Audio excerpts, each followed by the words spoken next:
أعوذ بالله من الشيطان الرجيم بسم الله الرحمن الرحيم وقالت اليهود عزير ابن الله وقالت النصارى المسيح ابن الله ذلك قولهم بأفواههم يضاهئون قول الذين كفروا من قبل قاتلهم الله أنى يؤفكون۔ جب یہودیوں کا تذکرہ اہل کتاب کا یہاں آیا، اللہ تعالیٰ نے اسی مناسبت سے ارشاد فرمایا وقالت الیہود، اور یہودی یہ کہتے ہیں کہ عزیر ابن اللہ، عزیر اللہ کے بیٹے ہیں، علیہ باللہ۔ وقالت النصارى، اور عیسائی بھی کہتے ہیں المسیح ابن اللہ، مسیح اللہ کے بیٹے ہیں، علیہ باللہ، لا الہ الا اللہ۔ اللہ تعالی نے ان دونوں کے متعلق کہا ہے، اور یہ جو عقیدہ ہے حضرت عزیر کے متعلق، یہ عقیدہ یہودیوں میں اس وقت بنو قریظہ میں پایا جاتا تھا، بس عام یہودیوں کا یہ عقیدہ نہیں تھا، اور حتیٰ کہ غالباً اب بھی نہیں ہے۔ کئی یہودی جو ملے یا بات کرنے کا اتفاق ہوا، ان کا ہم اس کو نہیں مانتے، یہاں تک کہ بعض یہودیوں نے کہا ہم سے کہ یہ قرآن نے ہم پہ الزام لگایا ہے، ہم تو کبھی بھی اس بات کے قائل نہیں رہے۔ اور سلام بن مشکم اور نعمان بن اوفا اور شامس ابن قیس اور مالک ابن حنیف، یہ یہودیوں کے سردار تھے بنو قریظہ میں سے، اور سلام بن مشکم اور نعمان اور شامس اور مالک یہ سب کہتے تھے اسی عقیدے کو جو یہاں قرآن نے ذکر کیا۔ اور حضرت عزیر علیہ السلام وہ نبی تھے یا نہیں تھے، اس پہ اگرچہ اہل اسلام کا بھی اختلاف ہے، لیکن یہ اصل میں کاتب تھے تورات کے، اور تورات جب ختم ہو گئی بظاہر تو اس وقت انہوں نے کہتے ہیں اپنے حافظے سے لکھوا دی تھی، اور یہودیوں کے یہاں ان کا بڑا تفصیلی تذکرہ ملتا ہے، اور یہ عقیدہ ان کا تھا قریظہ کا، تو اس لیے اللہ تعالیٰ نے یہ بتایا کہ عزیر میں یہ چیزیں، اور یہ جو لفظ ارشاد فرمائے گئے ہیں کہ ابن اللہ، چائلڈ آف گاڈ، یہ ہے اس کا ترجمہ، لاڈلا، چہیتا، یہ تھا عقیدہ۔ اور اس سے بھی بدتر عقیدہ وہ سن آف گاڈ کا ہے، خدا کا بیٹا، ایک تو ہے اللہ کا چہیتا، ایک اللہ کا بیٹا، استغفر اللہ، توبہ توبہ۔ وہ گمراہی یہ جو ہے سن آف گاڈ والی، یہ گمراہی، یہ اوپر یہ یہاں جو لفظ ہیں ابن کے، یہ اس سے زیادہ شدید اور بدتر چیز۔ اور نصارہ کا بھی یہی عقیدہ، اور یہودیوں کا یہ عقیدہ اتنا پھر مٹا ہے، یعنی نہ ہونے کے برابر رہ گیا تھا۔ قرآن جب نازل ہوئے تو اس وقت تو تھا، لیکن بعد کے ادوار میں پتہ نہیں چلتا، حتیٰ کہ جساس رازی رحمت اللہ علیہ 4 صدی کے آدمی ہیں، جساس رازی رحمت اللہ علیہ کہتے ہیں کہ جہاں تک مجھے علم ہے اب یہودیوں میں کوئی آدمی اس عقیدے کا قائل نہیں ہے۔ انما کانت فرقۃ منہم، ان میں سے ایک فرقہ تھا جس کا کسی زمانے میں یہ عقیدہ تھا۔ جساس رحمت اللہ علیہ کہتے ہیں ہمارے زمانے میں اب کوئی ایسا یہودی نہیں رہا، ان کے عقیدے اور ہو گئے ہیں، تو جساس رحمت اللہ علیہ کو اپنے زمانے میں نہیں ملا تو اب ہمارے زمانے میں تو اور بھی دشوار ہے، جبکہ ان میں ایک مستقل گروہ ایسا پیدا ہو گیا ہے جو اپنے آپ کو کافر یا دہریہ کہتے ہیں، وہ صرف ان چیزوں کے قائل ہی نہیں۔ عیسائی رہ گئے، ذالک قولہم، اللہ نے فرمایا یہ باتیں، یہ ان کا کہنا اس طرح کا، ذالک قولہم، یہ ان کی بات ہے، بے افواہیم، اپنے منہ سے کہتے ہیں بس، اس کی کوئی اصل حقیقت نہیں ہے، کوئی ایسی چیز نہیں ہے جس کی کوئی حقیقت بھی ہو، بلکہ ان کے منہ کی باتیں ہیں۔ اور یہ وہ چیز ہے جو ابھی کچھ دن پہلے گزری تھی کہ اللہ تعالیٰ نے فرمایا کہ ہمارے فرشتے ان کے منہ پر ماریں گے اور ان کی پیٹھ پر ماریں گے، یاد آیا نا وہاں جو تشریح عرض کی تھی، یہ ہے وہ چیز۔ کیونکہ منہ سے یہ اتنی گندی باتیں نکال رہے ہیں جس کی کوئی حقیقت نہیں، اور پیٹھ پہ ماریں گے اللہ کے فرشتے انہیں۔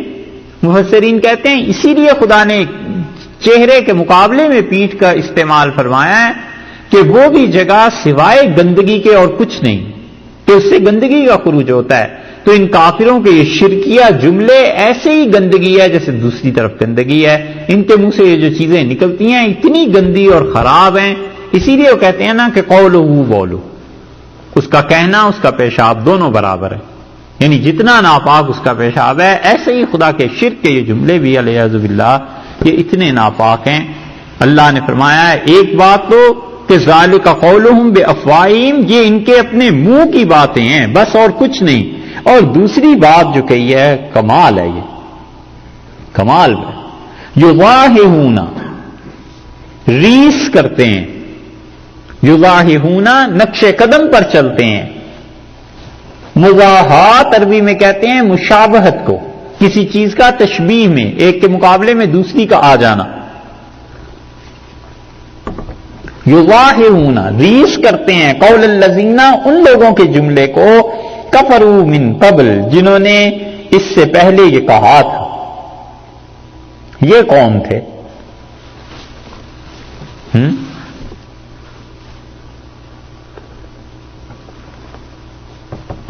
یہ عیسائی اور یہودی کون تھے یہ لوگ؟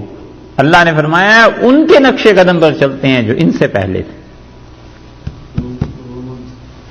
یونانی، گریکس۔ یہ بات کسی کو ہو سکتی تھی پتہ؟ اور رسول اللہ صلی اللہ علیہ وسلم کو جنہوں نے پڑھا ہی کسی سے نہیں اور 40 برس تک ایسے رہے، یہ وہ آدمی کہہ سکتا ہے اپنے پاس؟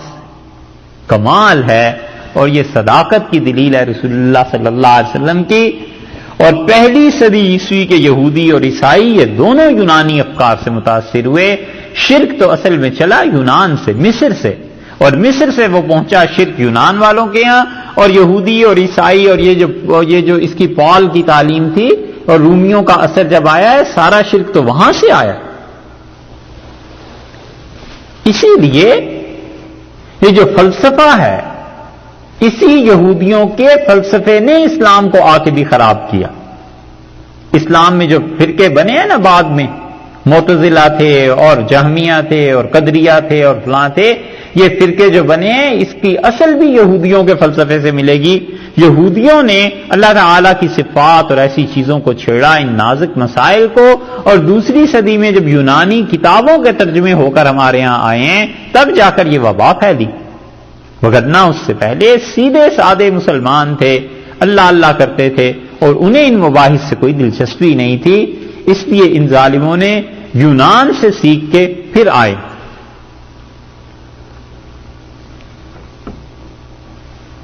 معتزلہ ایک تو وہ ہیں جو گمراہ ہیں نا، کبھی کبھی اس کا اطلاق اگرچہ بہت کم، لیکن کبھی کبھی اس کا اطلاق حضرت حسن رضی اللہ عنہ بھی ہوتا ہے، وہ قطعاً مراد نہیں، اللہ محفوظ رکھے۔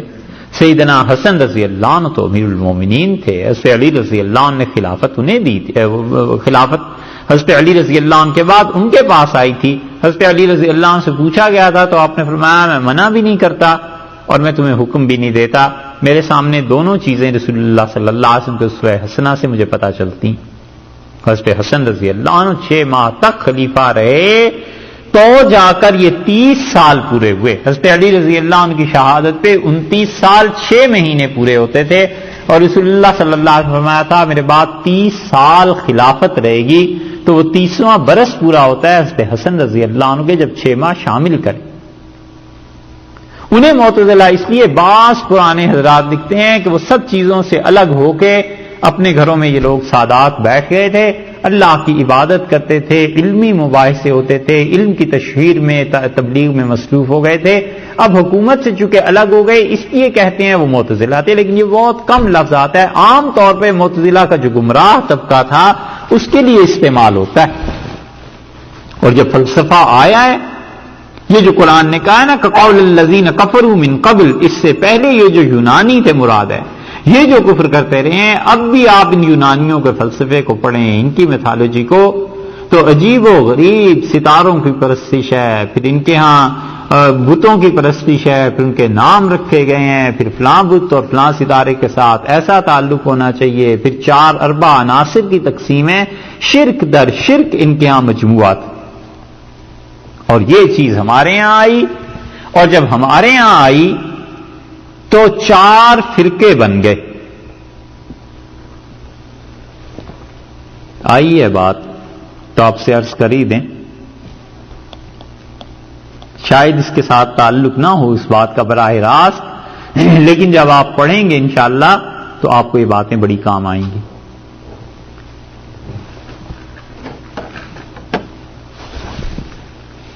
ایک فرقہ جو پہلا تھا یہ تو محدثین تھے، سب جانتے ہیں کہ حدیث پہ انہوں نے کام کیا، یہ چیزیں کی. دوسرا گروہ عالم اسلام میں فقہا کا تھا جو حدیث سے استنباط کر کر کے مسائل کو لکھتے رہے، دیکھتے رہے، اور یہ دونوں بلا شبہ اللہ کے بڑے چنے ہوئے بندے تھے اور امت کا سارا سرمایہ ان حضرات کے پاس. فقہا محدثین سے پہلے نہیں، ہم اس میں ذکر ہی نہیں کر رہے کہ تاریخی اعتبار سے، ہم صرف طبقات کو گنوا رہے ہیں، کیونکہ حدیث کی روایت تو رسول اللہ صلی اللہ علیہ وسلم کے زمانے میں ہی شروع ہو گئی تھی، اس اعتبار سے بھی حدیث پہلے. دوسری چیز فقہا آ گئے. تیسری بات مفسرین آ گئے. یہ سب اس امت کا سرمایہ ہے، ان کے پاس جو کچھ بھی تھا یہ یہی چیز تھی، اور یہی چیز انہوں نے آگے امت کو منتقل بھی کی. جب فلسفے کا اثر غالب آیا تو اب 4 طبقے اور پیدا ہوئے، اور ان 4 طبقات میں ایک تو صوفیہ تھی.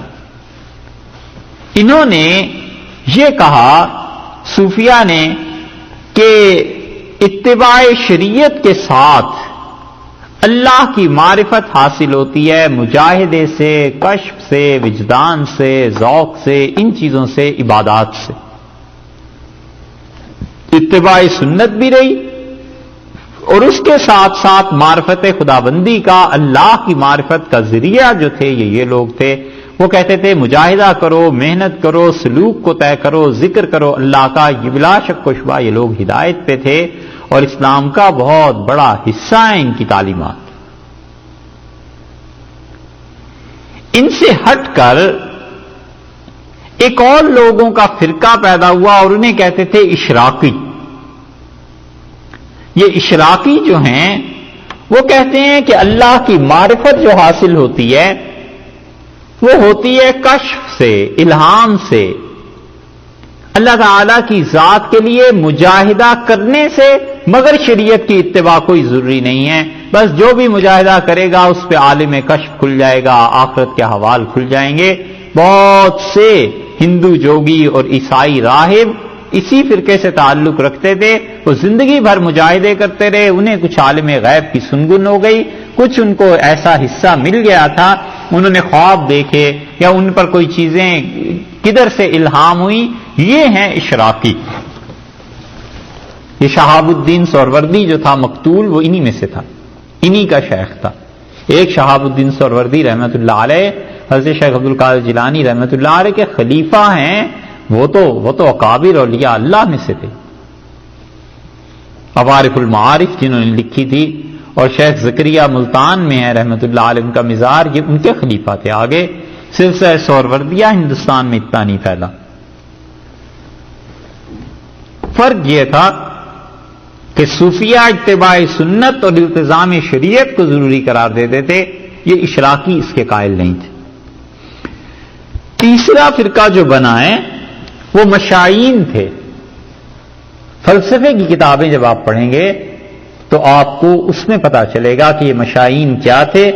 یہ کہتے تھے کہ کشف الہام نہیں بلکہ بحث مباحثے سے اللہ تک پہنچنا ہے، اور اس طرح سے قائل ہونا ہے اس کا. تو بحث مباحثے کے ذریعے اللہ تعالی تک پہنچنا چاہتے تھے. دلائل پر رد اور علم کلام کی ایک شاخ تھی، لیکن ان میں سلامتی اس اعتبار سے تھی کہ وہ شریعت کی پابندی کو ضروری قرار دیتے تھے. اور مشائین کے بعد چوتھا طبقہ جو تھا وہ متکلمین تھے، اور متکلمین جو تھے وہ علم کلام کے ماہر تھے، اور علم کلام میں وہ کہتے تھے کہ اللہ کی ذات، صفات، اس کے اسبات کے لیے، اس کو پازیٹو کرنے کے لیے، اور اس پر جو اعتراضات کافر کرتے ہیں اس کے رد میں، اس کے جواب دینے کے لیے ہم جس علم سے علم کلام جس طرح بحث کرتے ہیں اس کا نام علم کلام ہے، اور ہم متکلمین. تو صوفیہ، اشراقین، مشائین اور متکلمین یہ چار گروہ تھے، اور یہ چاروں دھارے بدقسمتی سے محقق نصیر الدین طوسی پہ آ کے مل گئے. اب بھی جتنا فلسفہ بر صغیر میں پڑھایا جاتا ہے یہ سارے کا سارا حضرت شاہ ولی اللہ دہلوی رحمۃ اللہ علیہ کے واسطے سے یہ جا کر ملتا ہے نصیر الدین طوسی پر، اور اس کا آگے واسطہ ملتا ہے ابو علی سینا، اور ابو علی سینا سے پھر آگے چل کے فارابی، اور پھر ارسطو، اور ارسطو کے ذریعے یونان کا فلسفہ یہ اب تک قائم.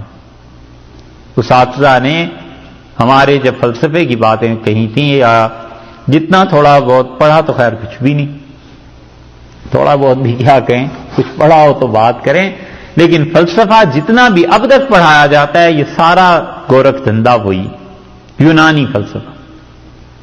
اور یہ جو چار اسکول آف تھاٹس قائم ہو گئے تھے یہ محقق نصیر الدین طوسی پر مل گئے تھے. محقق کا خطاب امت میں دو ہی آدمیوں کو اب تک تو ملا ہے، ایک یہ محقق طوسی تھے اور ایک محقق داوانی تھے. محقق داوانی کمال کا آدمی ہے، اور یہ طوسی بدقسمتی اس لیے کہتے ہیں کہ اس نے صدر الدین قونوی رحمۃ اللہ علیہ کے ساتھ خط و کتابت کی ہے، اور ہمیں آج تک وہ کتاب ملی نہیں. کہیں ملے تو پتا چلے یہ آدمی مسلمان بھی تھا یا نہیں تھا. اور اتنا علم ہے اس کے پاس، اتنا علم ہے، کیا کہنے صاحب، کیا کہیں. فلسفہ نہ کریں کبھی فلسفے کو پڑھیں. کیا بات ہے اس کی محقق طوسی کی. چاروں سلسلے اس بدبخت میں مل گئے، اور اتنا منحوس آدمی عالم اسلام کے لیے ہلاکو خان کی ہمت نہیں پڑتی تھی کہ بغداد پر حملہ کرے. اس نے ہلاکو کو جا کے کہا کہ بغداد تباہ کرو، اور بغداد کی جب تباہی ہوئی تو امیر المومنین مستعصم باللہ کو قتل کرنے کے لیے تاتاری آگے ہوتے نہیں تھے. وہ کہتے تھے ان کا خون بڑا بزرگ آدمی ہے، ایک سلطنت کا سربراہ ہے، اگر کہیں خون گر گیا زمین پہ تو تباہی آ جائے گی.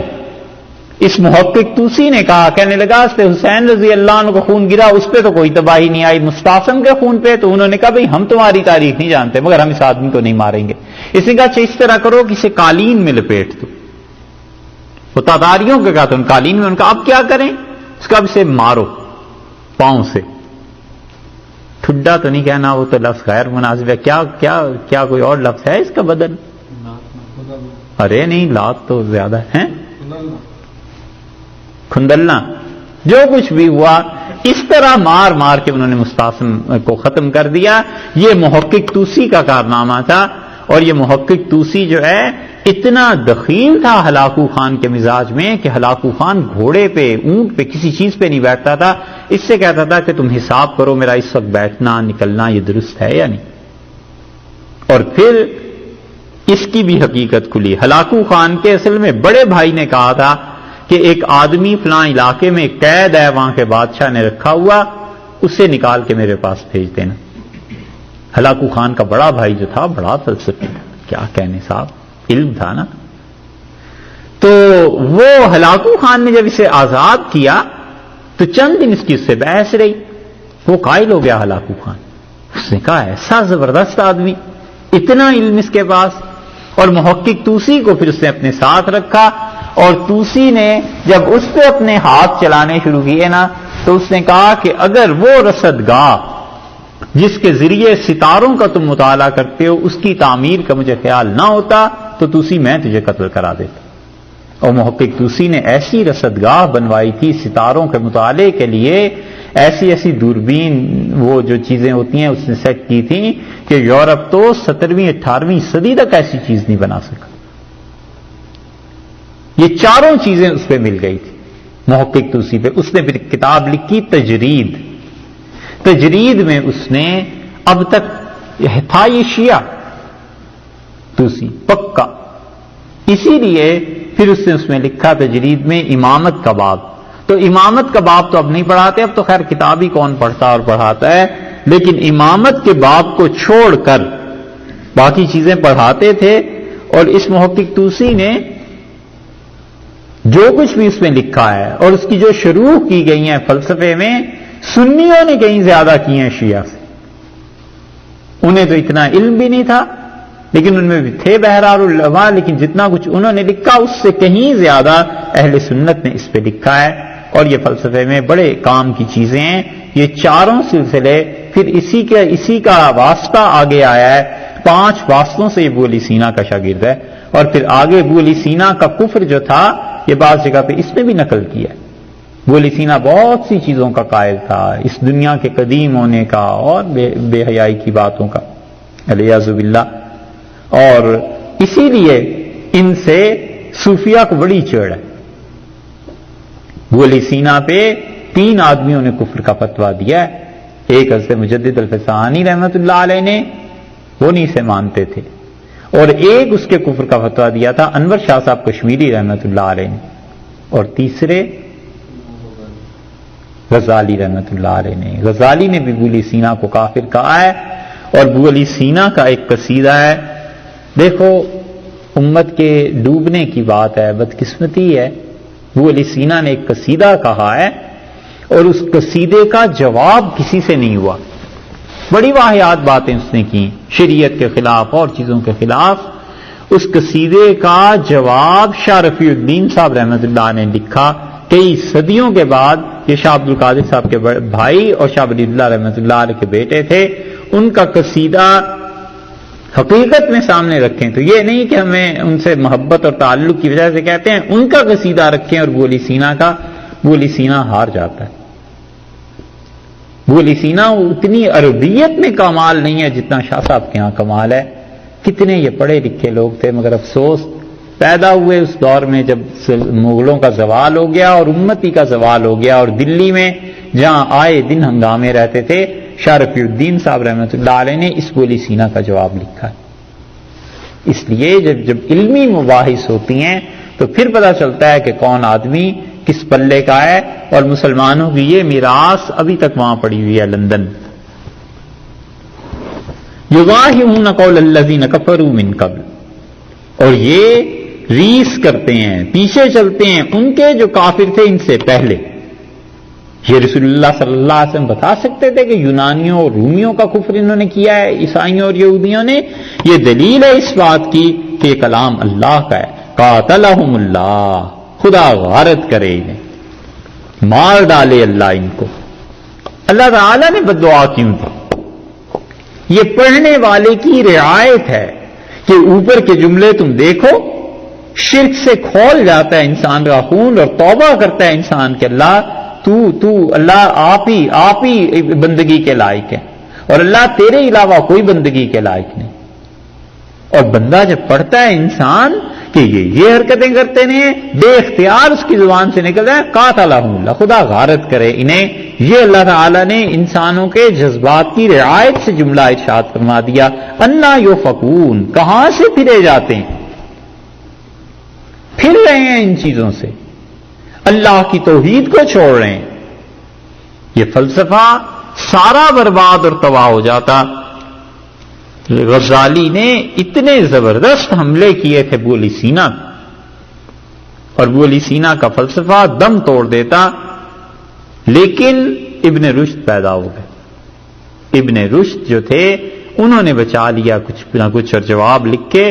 ابن رشد اسپین میں نہ ہوتے ابو علی سینا کے فلسفے کو کون پوچھتا تھا، لیکن وہ ایک ارسطو کے فلسفے کو ابو علی سینا ابن رشد کی وجہ سے پھر ایک مرتبہ ارسطو کا جو تھا وہ فلسفہ پھر چل پڑا. اور یہ چیز انا یوفکون، کہاں سے پھرے جاتے، ایسی چیز کہتے ہیں جو کسی کے وہم و گمان میں نہیں آ سکتی.